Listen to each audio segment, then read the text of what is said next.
Le thème du message de ce matin, c'est « J'ai mis mon esprit sur lui ». On peut lire ensemble dans l'épître de Paul aux Philippiens, chapitre 2, versets 6 à 11. « Lui qui dès l'origine était de condition divine, ne chercha pas à profiter de l'égalité avec Dieu, mais il s'est dépouillé lui-même et il a pris la condition du serviteur. Il se rendit semblable aux hommes en tout point, et tout en lui montrait qu'il était bien un homme. Il s'abaissa lui-même en devenant obéissant jusqu'à subir la mort, oui, la mort sur la croix. C'est pourquoi Dieu l'a élevé à la plus haute place et lui a donné le nom qui est au-dessus de tout nom, pour qu'au nom de Jésus, tout être s'agenouille dans les cieux, sur la terre et jusque sous la terre, et que chacun déclare Jésus-Christ est Seigneur à la gloire de Dieu le Père. Après avoir partagé ensemble sur le thème de Jésus en tant que médiateur et des implications de ce rôle, nous avons examiné ce que les théologiens désignent couramment comme l'union hypostatique ou la double nature de Jésus. C'est-à-dire qu'il est à la fois pleinement Dieu et pleinement homme. Et donc, à la conclusion de mon dernier sermon sur pleinement Dieu et pleinement homme, j'ai brièvement mentionné que tout ce que Jésus a accompli durant sa vie terrestre a été réalisé par le Saint-Esprit. Sa divinité s'est manifestée à certaines occasions, mais c'est par l'Esprit Saint que Jésus est né, a vécu, a rempli son ministère, est mort sur la croix et est ressuscité. On a terminé notre échange avec le verset d'Hébreux 9, 14 qui illustre la présence spirituelle, continuelle et essentielle du Saint-Esprit dans la vie de Jésus. Hébreux 9, 14, le Christ s'est offert lui-même à Dieu sous la conduite de l'Esprit éternel comme une victime sans défaut. C'est donc bien sous la conduite de l'Esprit que Jésus a mené son ministère. L'auteur de l'Épître aux Hébreux nous transmet par ce verset un message édifiant, riche d'enseignements que nous devrions examiner avec attention. Il est à la fois intéressant de comprendre comment Jésus a vécu son ministère terrestre et pertinent de réfléchir à la manière dont nous devrions adopter cet exemple pour notre propre vie. Pour l'apôtre Pierre, Jésus incarne l'exemple à suivre. Et quel exemple? Comme il va l'exprimer dans sa première épître, la première de Pierre, chapitre 2, verset 21, et c'est à cela que vous avez été appelés, parce que Christ aussi a souffert pour vous, vous laissant un exemple afin que vous suiviez ses traces. Donc réfléchir au rôle de l'Esprit Saint dans la vie de Jésus ne peut que nous aider à mieux l'adorer et à vivre notre foi en accord avec les dimensions de l'Esprit Saint pour la gloire de Dieu.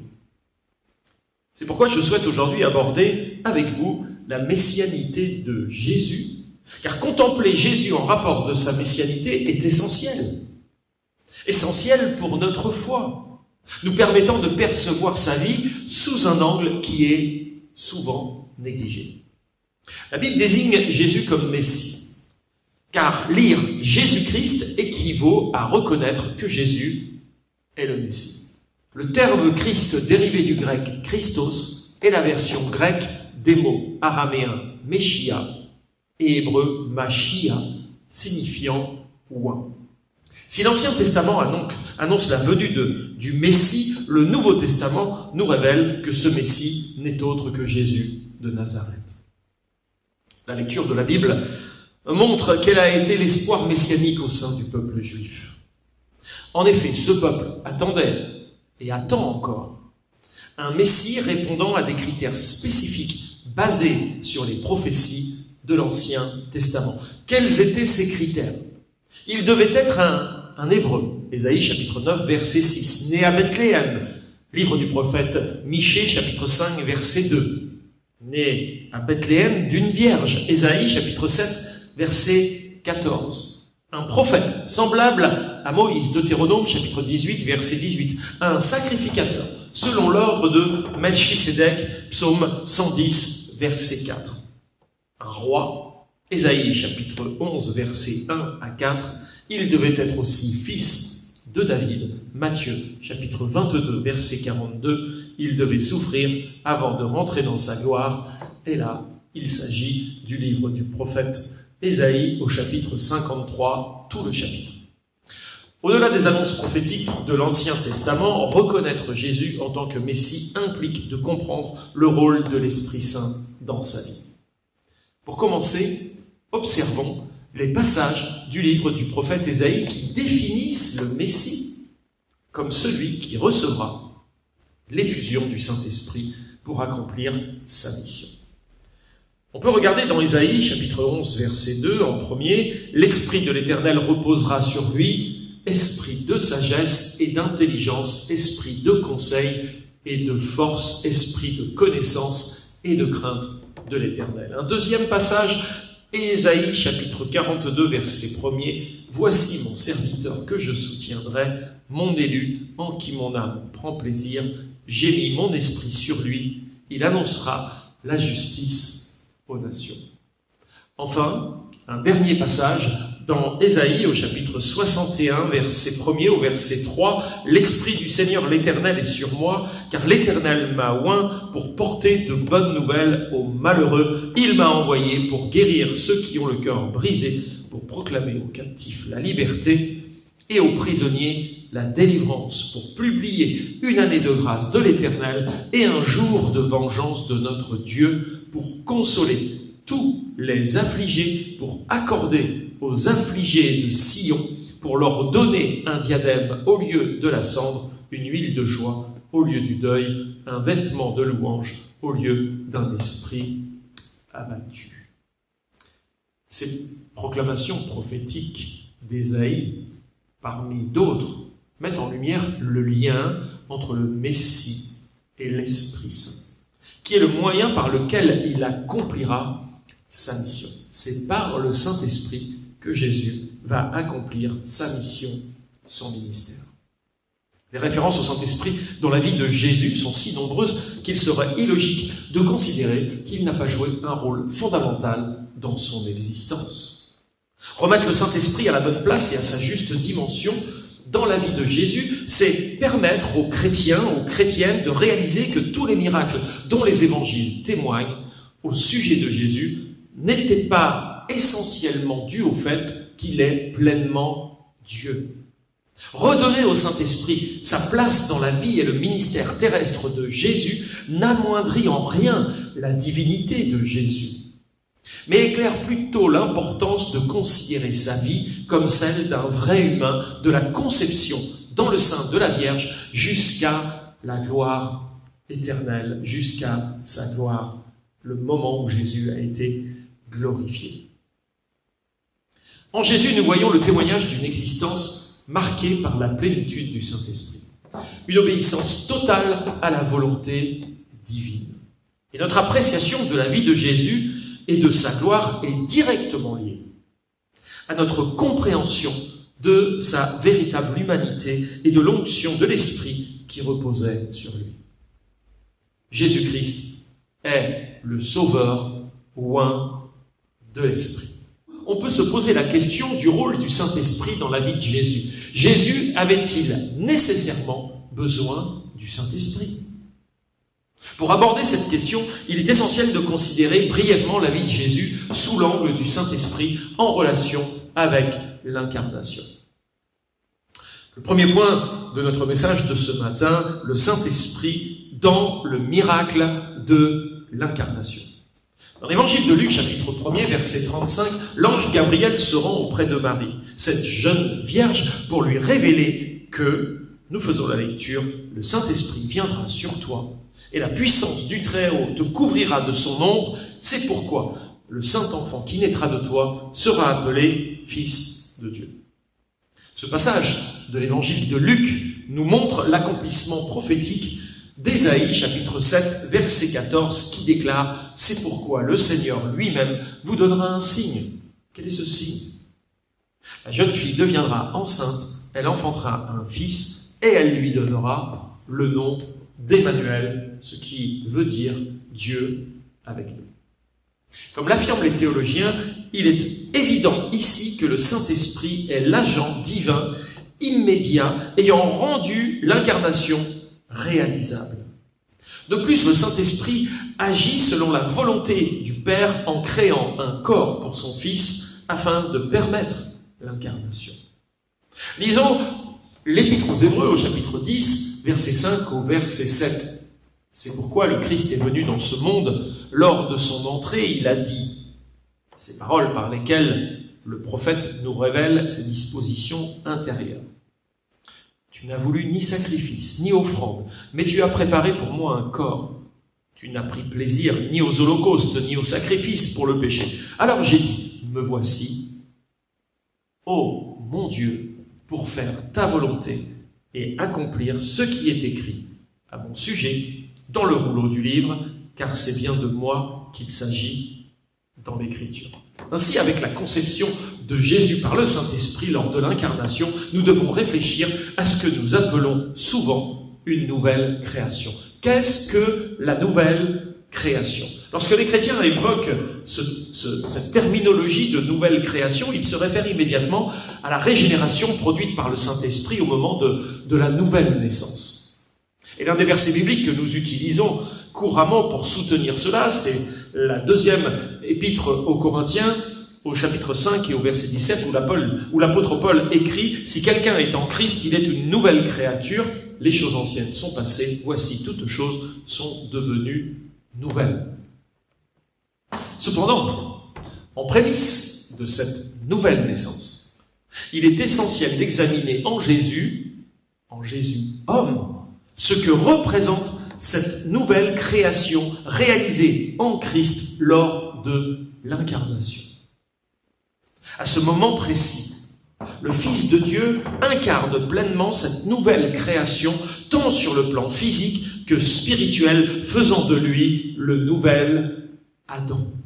Seul capable de nous racheter de nos péchés, car étant lui-même sans péché.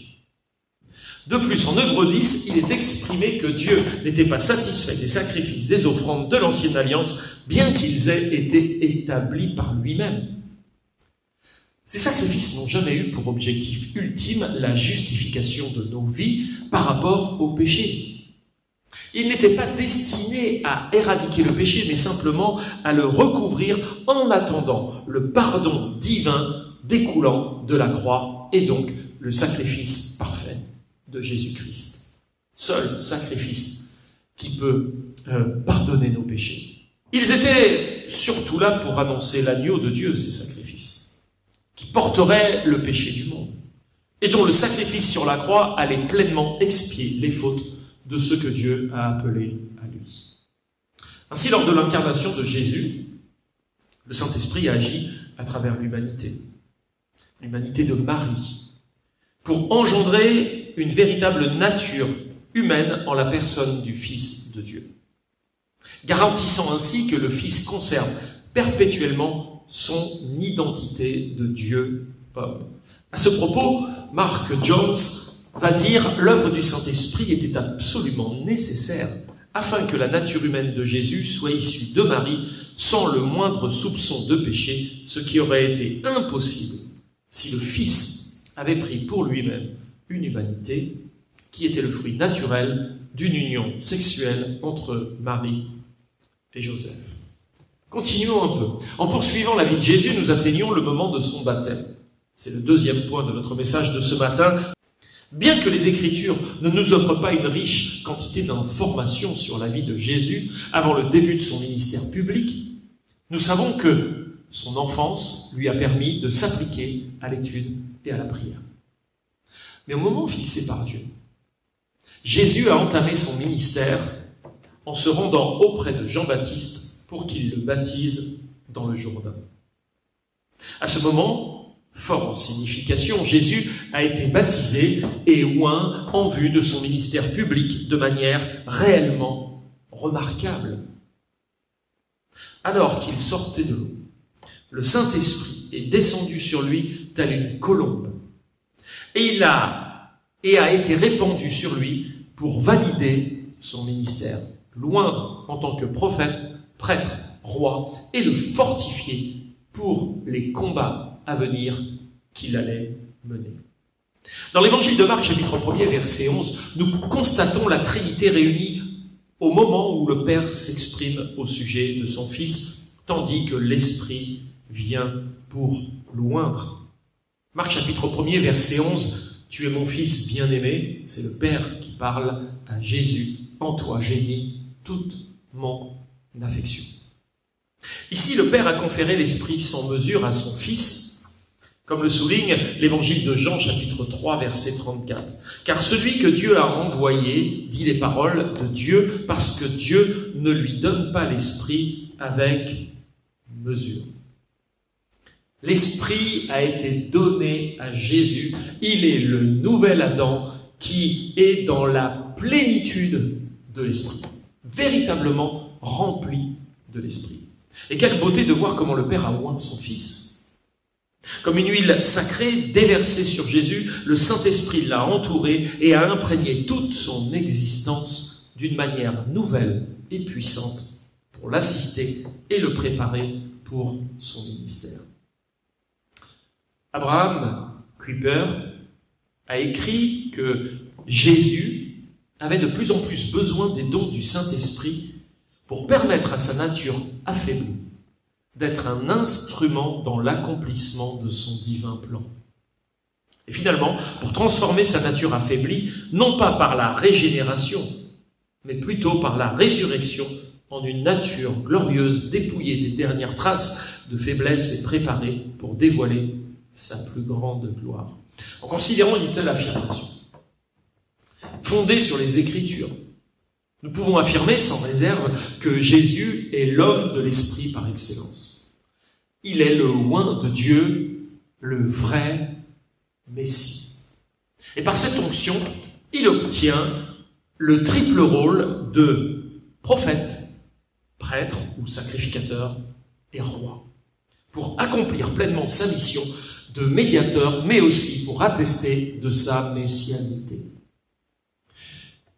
Juste après le baptême de Jésus, lorsque Dieu déclare dans l'évangile de Marc au chapitre 1er au verset 11 « Tu es mon fils bien-aimé, en toi j'ai mis toute mon affection », il est écrit au verset 12 et 13 « Aussitôt l'Esprit poussa Jésus dans le désert où il passa 40 jours tenté par Satan. » À peine Jésus était-il sorti des eaux du baptême que le Saint-Esprit littéralement le poussa dans le désert pour qu'il soit tenté. N'est-ce pas curieux que l'Esprit puisse pousser Jésus dans le lieu où il allait être tenté? On en arrive au troisième point de mon message, le Saint-Esprit comme partenaire de combat de Jésus. À peine fut-il baptisé et oint de l'Esprit qu'il fut littéralement poussé par le Saint-Esprit dans le désert afin d'y affronter Satan. Le verbe « pousser » en grec se dit « ekbalo » et communique l'idée d'être jeté, envoyé, tiré, poussé et même parfois traîné avec violence. Ce mot est fort de sens et de signification. Dans le désert, Jésus devait lutter contre le diable en restant ferme face à cette tentation. En tant que nouvel Adam, il devait, avec l'Esprit Saint, résister aux assauts incessants du diable. Si Adam, dans le jardin d'Éden, n'avait pas compté sur l'Esprit Saint pour éviter de tomber dans les pièges du tentateur, Christ, empli de l'Esprit, a su faire face au diable et n'a cédé à aucune de ses séductions. Pour Jésus, ce nouvel Adam, le remake de l'Éden s'est déroulé dans le désert plutôt que dans un jardin dépourvu de toute chose et physiquement affaibli après 40 jours de jeûne. Nous voyons que Jésus va triompher admirablement en résistant au diable. Et ce dernier, fuyant loin de lui, la Bible nous dit qu'il s'éloigna dans l'attente d'un moment favorable. En effet, dans Luc 4,13, il est écrit « Après l'avoir tenté de toutes ses manières, le diable s'éloigna de lui jusqu'à un moment favorable. » Il y a dans la personnalité de notre adversaire une forme d'opportunisme. Il est capable de trouver le moment favorable pour venir nous tenter. Il sait à quel moment nous sommes forts, il sait aussi à quel moment nous sommes faibles, et il viendra nous tenter, évidemment, dans les moments où il nous saura être les plus faibles. Nous devons réaliser que Jésus n'était pas isolé dans son combat dans le désert, car le même esprit qui l'a poussé dans le désert pour être tenté n'était pas parti. Au contraire, cet esprit l'a soutenu durant sa lutte contre le prince de ce monde. Le Saint-Esprit était avec Jésus. Et c'est avec le Saint-Esprit que Jésus a combattu le diable lors de la tentation dans le désert. L'épisode du désert offre un grand réconfort pour notre existence. Au-delà de la victoire du Christ sur la tentation, nous devons également y voir le reflet de notre propre victoire. La possibilité qui nous est donnée par le Saint-Esprit de pouvoir résister à notre adversaire lorsqu'il vient pour nous tenter, nous déstabiliser. Vous connaissez certainement ce cantique qui affirme « Puisque le même Esprit qui ressuscita Christ est en nous, il nous rend forts, vainqueurs de la mort, puisqu'il vit dans nos corps. » Et vous connaissez certainement ce verset de Jacques au chapitre 4 et au verset 7. « Soumettez-vous donc à Dieu, résistez au diable, et il fuira loin de vous. » Savez-vous quels sont les deux versets qui précèdent Jacques 4, 7 que nous venons de lire? C'est les versets 5 et les versets 6. Et dans Jacques, chapitre 4, versets 5 et 6, il est dit « Prenez-vous pour des paroles en l'air ce que déclare l'Écriture ?» N'êtes-vous pas attentif à ce que déclare l'Écriture? Dieu ne tolère aucun rival de l'esprit qu'il a fait habiter en nous. Mais bien plus grande est la grâce qu'il nous accorde. Voici donc ce que déclare l'Écriture. Dieu s'oppose aux orgueilleux, mais il fait grâce aux humbles. C'est donc bien par l'Esprit qu'il a mis en nous, dont il ne tolère aucun rival, que nous pouvons nous soumettre à Dieu, et en nous soumettant à Dieu, aussi résister au diable, ce qui le fera partir, abandonner sa lutte, et nous sortirons triomphants de nos combats. Quatrième point, le Saint-Esprit comme le revêtement de puissance dans la vie de Jésus. Peu après la tentation dans le désert, Luc, chapitre 4, verset 14, révèle que Jésus, revêtu de la puissance de l'Esprit, retourna en Galilée, et sa renommée se répandit dans tout le pays d'alentour. Nous voyons là que la tentation n'a en rien affecté l'esprit dans la vie de Jésus. Le niveau de l'esprit dans la vie de Jésus n'a pas baissé parce que Jésus a été tenté. C'est pas comme si une quantité de force était sortie de lui. Au contraire, après la tentation, après ce combat, il était imprégné de la puissance de l'esprit. Quelle affirmation incroyable et inspirante pour nous. Nos combats ne sont pas là pour nous vider de nos forces. Ce n'est pas l'aboutissement de nos combats, comme si, après les combats, il faudrait être de nouveau rempli de l'esprit avant d'affronter d'autres combats. La plénitude de l'esprit, c'est quelque chose qui est en nous, et pas dépendante de nos combats, dès l'instant où nous résistons. À travers les évangiles, on constate que la puissance et la manifestation de l'esprit dans la vie de Jésus imprégnaient sa prédication, produisant toujours un effet sur ses auditeurs, suscitant chez eux des réactions, qu'elles soient positives ou négatives. Parce que personne ne restait indifférent à son enseignement. Personne. Ces paroles étaient chargées de la puissance de l'esprit, amenant certains auditeurs à déclarer Comme cela est écrit dans l'évangile de Jean, au chapitre 7 et au verset 46, « Jamais homme n'a parlé comme cet homme. » Et d'autres à admettre leur besoin d'un sauveur. Si les discours de Jésus atteignaient constamment leur objectif, ces mots, ces paroles assaisonnées de sel étaient également accompagnés d'une démonstration de puissance par le Saint-Esprit. Dans le livre des Actes des Apôtres, au chapitre 10 et au verset 38, l'apôtre Pierre affirme « Vous savez comment Dieu a oint du Saint-Esprit et de force Jésus de Nazareth, qui allait de lieu en lieu faisant du bien et guérissant tous ceux qui étaient sous l'empire du diable, car Dieu était avec lui. » Jésus n'a pas seulement prêché, même si c'était la raison principale de sa venue, mais il a également accompli de nombreux miracles. Preuve visible que son autorité venait de Dieu. La plupart des chrétiens croient que Jésus a pu faire des miracles parce qu'il est Dieu. C'est vrai qu'il est Dieu. Mais sur ce point, nous devons faire preuve de prudence. Mark Jones souligne que les miracles sont des sermons visibles qui communiquent des vérités spirituelles, souvent concernant la personne et l'œuvre de Christ. Il y a donc quelque chose d'important à comprendre vis-à-vis des miracles. La guérison d'un homme aveugle dans Jean 9 témoigne qu'il est le Messie divin. En effet, il redonne la vue aux aveugles, selon la prophétie du prophète Ésaïe au chapitre 29 et au verset 18, qui déclare « En ce jour-là, les sourds entendront les paroles du livre, et délivrés de leur obscurité et des ténèbres, les yeux des aveugles verront. » Ce miracle, écrira Mark Jones, a confirmé ce qui est véritablement Jésus, ainsi que le fait qu'il a instauré le royaume de Dieu en présence de témoins.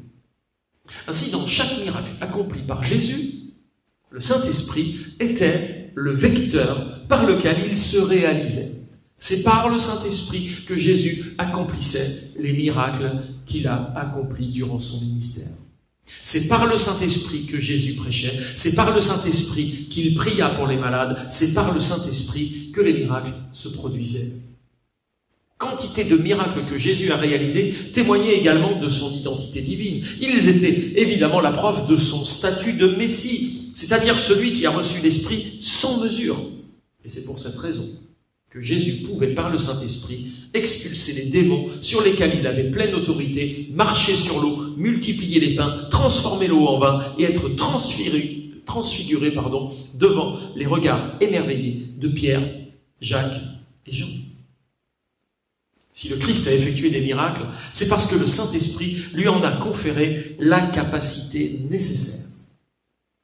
Néanmoins, il est aussi mentionné dans Marc, chapitre 6, verset 5, que l'Esprit, notamment en raison de l'incrédulité des gens, ne le permettait pas toujours. Évangile de Marc, chapitre 6, verset 5, il est écrit « Il ne put faire là aucun miracle, si ce n'est qu'il imposa les mains à quelques malades. » La puissance de Dieu surpasse de loin le péché humain. Mais Marc 6, 5 illustre que Jésus, dans son essence humaine, dépendait totalement du Saint-Esprit pour réaliser des miracles et se soumettait volontairement à la volonté de son Père. Il aurait pu s'appuyer sur ses ressources divines.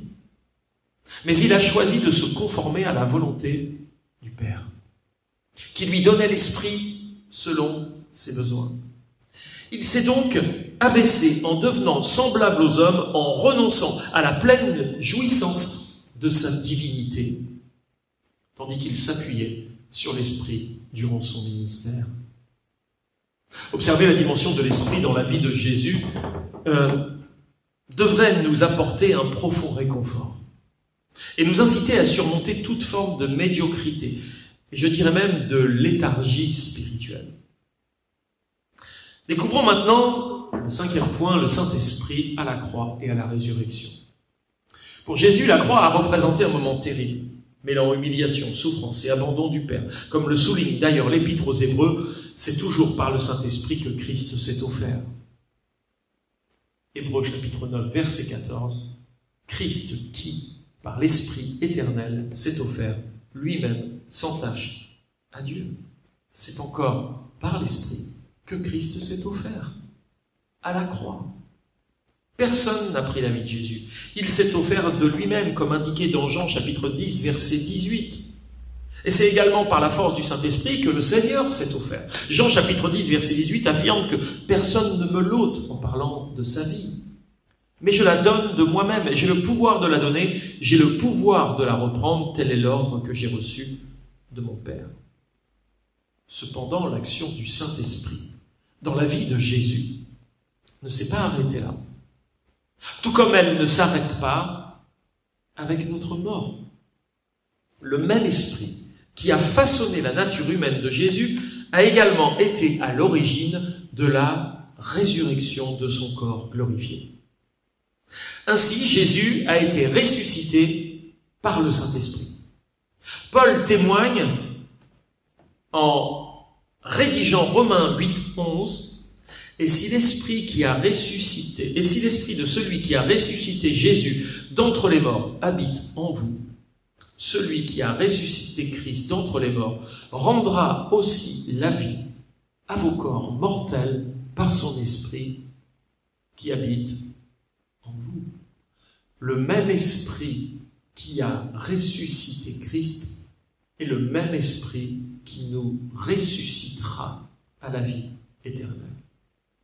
Concernant sa résurrection, Paul va écrire dans Romains 1,4 « Jésus a été déclaré Fils de Dieu avec puissance selon l'Esprit de sainteté. » Et dans 1 Timothée 3,16, il ajoute « Et sans contredit, le mystère de la piété est grand, celui qui a été manifesté en chair, justifié par l'Esprit, vu des anges, prêché aux gentils, cru dans le monde, élevé dans la gloire. » Justifié par l'Esprit. De cette manière, le Saint-Esprit prouve par la résurrection de manière éclatante la valeur de Jésus et combien il est juste. Non par rapport à sa nature divine qui n'a pas besoin d'être attestée, mais par rapport à sa nature humaine, à la lumière de son sacrifice pour le pardon des péchés. Jésus, mort, puis ressuscité et vivant, constitue l'œuvre du Saint-Esprit, fondement solide de notre foi. Car si l'esprit de celui qui a ressuscité Jésus d'entre les morts habite en nous, en vous, alors celui qui a ressuscité Christ d'entre les morts donnera aussi la vie à vos corps mortels par son esprit qui réside en vous. Il est les prémices de nos vies. Sa résurrection est les prémices de notre résurrection. Tel il était, tel nous serons. Il est notre nouvel Adam. Nous sommes les descendants spirituels de ce nouvel Adam. Il nous a rachetés de la malédiction de l'ancien Adam. Pour conclure, il est essentiel de renforcer notre foi dans les miracles de l'incarnation et de la résurrection. Nous y voyons non seulement notre nouvel Adam accomplissant parfaitement et avec splendeur le dessein de Dieu, la volonté de Dieu, là où l'ancien Adam a tragiquement failli et tombé. Jésus nous offre un exemple à suivre en tant qu'homme rempli de l'Esprit et guidé par celui-ci. Jésus, c'est l'homme rempli de l'Esprit, guidé par l'Esprit. En cela, il est notre modèle. Nous, les chrétiens, nés de nouveau, remplis de toute la plénitude de l'Esprit, comme le dira Paul aux Éphésiens, remplis de la plénitude de l'Esprit, tel il a marché, tel nous sommes appelés à marcher. Grâce à son incarnation, il est le premier-né de la nouvelle création. C'est lui, le premier-né de la nouvelle création. Le nouvel Adam est la tête fédérale de cette nouvelle humanité. Il est, on emploie un terme grec, le prototokos. Le prototokos Il affirme sa primauté. Dans le mot prototokos, on entend le prototype. Il est notre prototype. C'est à partir du prototype que l'on va fabriquer dans les entreprises, dans le milieu professionnel des entreprises. On fait un prototype et à partir du prototype, on va réaliser la mise en production de tout ce qui va être fabriqué à l'image du prototype. Jésus est notre prototype, notre prototokos. Ça affirme sa primauté, mais aussi le modèle qu'il incarne pour nous. Modèle que nous ne pouvons imiter qu'en nous appuyant sur le Saint-Esprit. Sans le Saint-Esprit, il est impossible d'être à l'image de ce prototokos. Romains chapitre 8, verset 29, Paul écrit en effet « Ceux qu'il a connus d'avance, il les a aussi prédestinés à devenir conformes à l'image de son Fils, afin que celui-ci soit le premier-né, le prototokos, le premier de cette magnifique série d'un grand nombre de frères. » Nous comprenons alors qu'il est inimaginable qu'un homme puisse à nouveau porter l'image véritable de Dieu sans que l'Esprit réside en lui. C'est bien par le Saint-Esprit, en raison de la présence de l'Esprit en nous, que nous pouvons être les imitateurs de notre Seigneur. Que nous pouvons nous inscrire à sa suite, nous efforçant de vivre comme il a vécu. Il nous a laissé un modèle, il nous a laissé des traces que nous devons suivre, lui, notre prototokos. Ainsi, en étant habités par l'Esprit, comme Christ l'a été, nous avons la capacité de réaliser ce que Dieu attend de nous, dans la continuité du ministère terrestre de Jésus.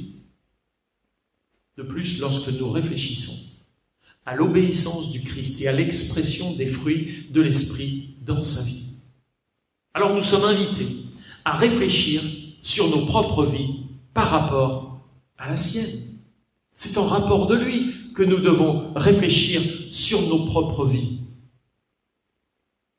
Mark Jones dira « Jésus n'a pas triché, en s'appuyant sur sa propre nature divine, en assumant la place du second Adam. Il s'est plutôt confié pleinement en son Père, en recevant le Saint-Esprit et en s'appuyant sur lui.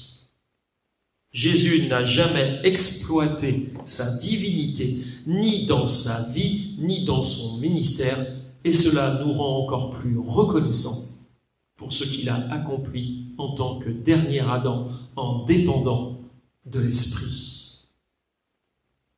En dépendant de l'Esprit. Rendons grâce à Dieu pour l'œuvre de l'Esprit dans la vie du Christ et aussi dans la nôtre. Tant que nous marchons selon l'Esprit et évidemment non selon la chair.